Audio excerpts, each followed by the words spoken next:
Greetings and salutations, my name is JW608. Today we are playing Starmade, dev build, let me get my UI back up, dev build version 0.200.176, and if you ever forget what number that is during the episode, it's down here in the corner, along with my frames per second, which I'm getting a whopping 18, oh, 21 now. 20? Okay. Anyway, we were going through chambers last time, and we got through not very many. We looked at the recon, and I was horribly confused about it, so now let's go through the rest of the chambers, see if we can find other things we can speculate about. Mass chamber, this is still the gravity stuff. Add that to gravity. Oop, there goes gravity. I add that to recharge time. FTL chamber. Let's see. FTL power efficiency. Power efficiency leads to jump interdiction. That is, oh, wait a minute. Huh. Oh, that is, interfering with jumps. So, if my ship has jump interdiction, I'm assuming anything within a range won't be able to jump, or its jump will be hampered. I believe in the previous iteration of the jump inhibitors, it would drain the jump drives. Well, jump interdiction 2, I'm assuming, is just either a wider range or a stronger signal. Or both. Don't know. But this also enables warp interdiction, it says. This says jump and warp power efficiency. I wonder if warping is the actual moving, and jumping is the charging. And I wonder if it's the exact same mechanic as warp gate and jump that they're using for the move, just that one's a ship, one's a station initiating it. Huh. Jump distance? No, because that's jump. Okay. Oh! Jump distance sets the jump distance to 1 and multiplies it by 1.5. And multiplies it again by 1.5, and then multiplies it by 2. So, or sets to jump distance to 1, multiplies jump distance. Okay. Alright, I'm not exactly sure, but it looks like this is half again and twice. Okay. Jump auto charge, which is going to be really handy, and it's going to be one I'm going to use on all my ships. Oh, I have to. One done. Warp gate distance. That is the distance between warp gates, I'm assuming, which is 8 systems, I think, by default. 8 systems. So it looks like by 2 that would be 16 systems. By 2 again, 32 systems? Wow, that'd be a lot. Imagine this is going to be a drain on the power, though. And warp gate free target. I believe this will allow a single-ended warp gate. So I have one warp gate, I send a ship through it, and this chooses a free target within range, and jumps it there. So, how would I describe this? Sort of like a slingshot, maybe. Like if you're playing Angry Birds, and you get the triangle bird that speeds up, you throw that in the slingshot, and the slingshot is the warp gate, then you can, that's a horrible analogy. Yeah, but what I'm really thinking this is going to be handy for, if that is really 32 systems away, I get a fleet 32 systems away, or 30 systems away from my enemy. I set up a huge warp gate with a free target. I just run ships through. They jump right on top of my enemy, and just keep sending them through. That'd be interesting. Also be a pain to guard against. Jump charge time. That's probably self-explanatory. Jump multi-charge. I'm guessing this will add the number of jumps you get per charge. So once it charges, you charge as you jump. Charge as you jump. I'm guessing, I don't know this for sure, but I'm guessing it will charge and then I can jump twice. Or maybe it'll charge twice, then I can jump twice. Charge 3 times and jump 3 times. Charge 4 times So I don't get multiple jumps per charge, but I get multiple charges that it can store, maybe? So I can build up charges, up to 3 or 4, I'm guessing? Or I charge once and jump twice. I don't know that for sure. This is pure speculation. We're gonna turn on auto charge there. Defense chambers. Alright, base armor enhancement and base shield enhancement. Armor heat damage. This is something I've been wanting for a long time. Reduces heat damage taken to the hull by 75%. Reduces it to 25%. So this is by 75%. This reduces to 75%. So if I'm standing in a star, I'm only getting 75% of the heat damage. Or I'm only getting 25% of the heat damage. Which is going to be helpful. Powered armor. I'd wonder what powered armor was before, because we'd seen it, but it didn't have a description. But it looks like powered armor has regeneration up to 5%. Sets armor HP regeneration to 5%. So when my ship gets shot up, that's hard to say politely, but after a battle, when my ship has been damaged, I can turn this on, or maybe even have a reactor specifically with this chamber as a post-battle reactor. Turn it on, it diverts power to base armor, armor-powered, power 2, armored powered 2, and it regens the HP of the damaged blocks. I'm assuming just damaged blocks, so the ones with little cracks on them are missing HP, not missing blocks, so you'd still need to either put them back or find a shop or a repair yard or something. But that's interesting. So if I was in the middle of a battle, I didn't take that much damage, I didn't lose many blocks, not more than I could replace by hand, but I had lots of damage on it, I could use this instead of tearing the whole ship apart and rebuilding it in a shipyard. I like that. Armor absorption. I'm guessing this is just armor strength. Oh no. HP absorption, HP efficiency. Alright, I'm not exactly sure the difference between those. I can speculate maybe this is... the armor is stronger? Or there's more? Yeah, I don't know. I need to see documentation what they mean by absorption and efficiency. Looks like we have a shield enhancement. Heat shields. Okay. That's neat. Heat shields. So you could do HP tanking or shield tanking. I usually prefer to shield tank. Because replacing blocks is irritating to me. So I like to shield tank, and you probably know that from if you've watched my series very long. So it looks like shields would be able to protect me from the sun. So if I do shield heat damage taken to 25%, and base armor enhancement, because, well, right now heat damage ignores shields, I believe. That might be something to test.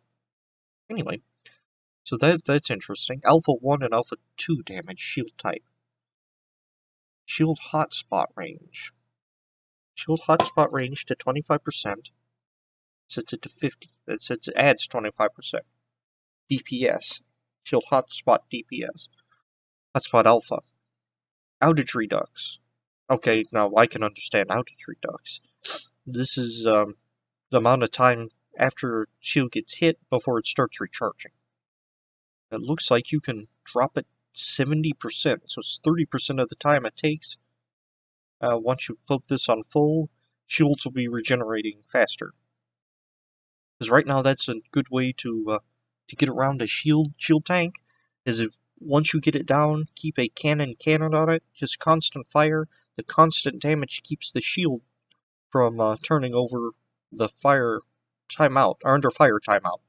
So the sustained damage doesn't allow the shields to kick back in. This would combat that a good deal by cutting that under fire timeout penalty down. DPS and Alpha. Now, seems like somebody in one of Linscap's streams or chats or something suggested Alpha was the first strike, while DPS was sustained. So if your shields are at 100%, the alpha would be the initial, and the DPS would be the following damage. Don't know if that's true. It sounds right, but don't know if that's true. That seems like alpha being the big, heavy first hit, DPS being sustained damage. So I'm guessing this would be great against missiles. This would be better against beams, because they hit, then they have the sustained hit. Well, missile just one big hit and lots of splash damage. That would be my guess. Oh, this adds 10% to shield capacity? Oh, wow.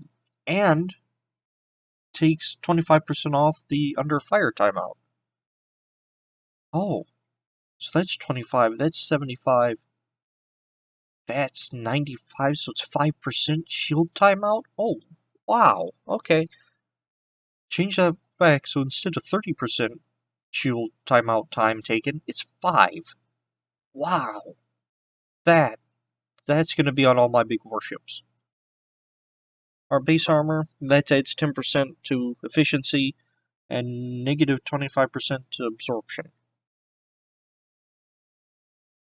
Okay. Let's check out the power No, don't revert the chamber. I'm using that to keep track of where I'm going. Go to this one, specify chamber. Reactor shield enables power reactor shield. Reactor base enhancement. That sets a recharge range to 110%, so it adds 10% recharge range. Fail safe. Chamber shield. So I wonder if this adds a personal shield to the reactors.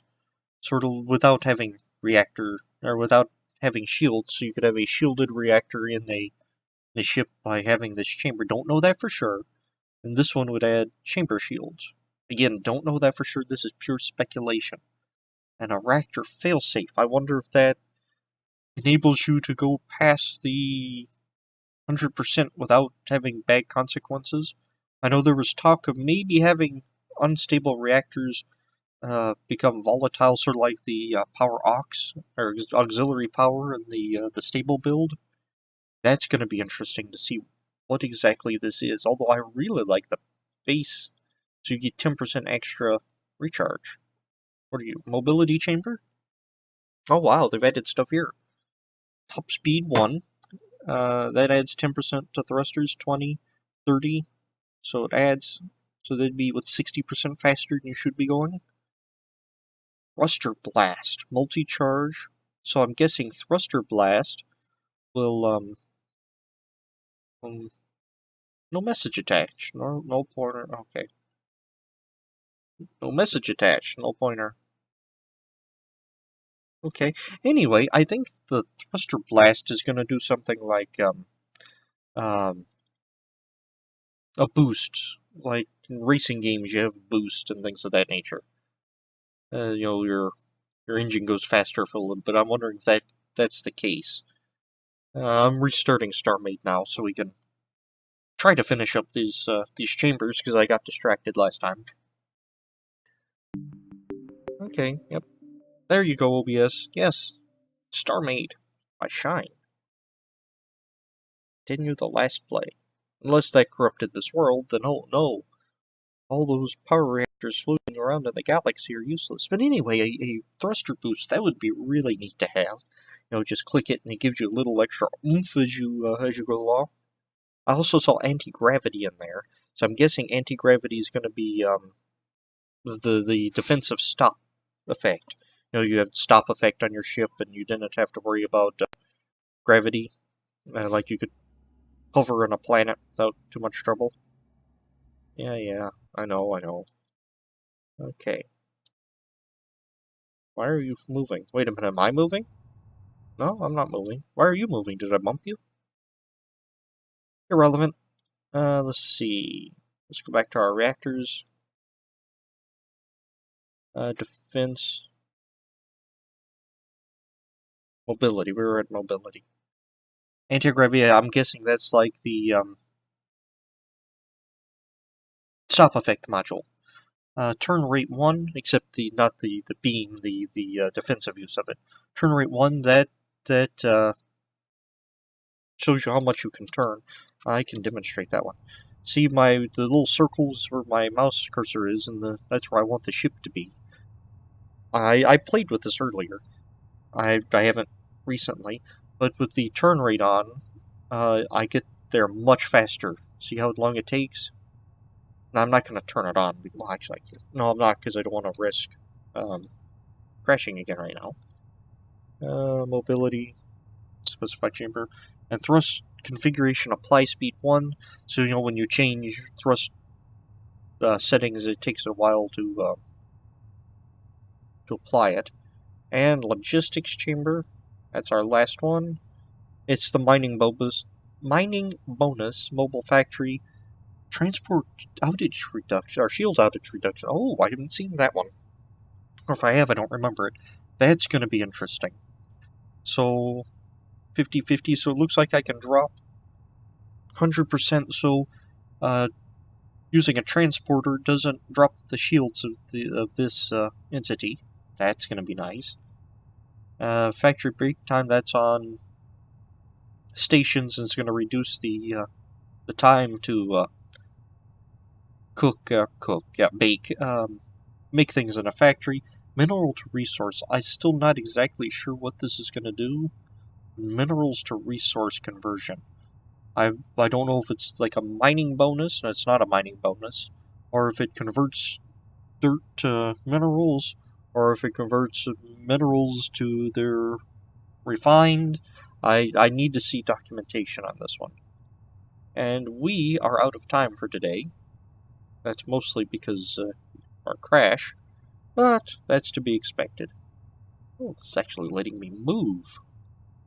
I'm only running at 3,745% over capacity, or of capacity. Power instability, really. Anyway, I've been JW608. This has been Starmade. I'll take you cats later.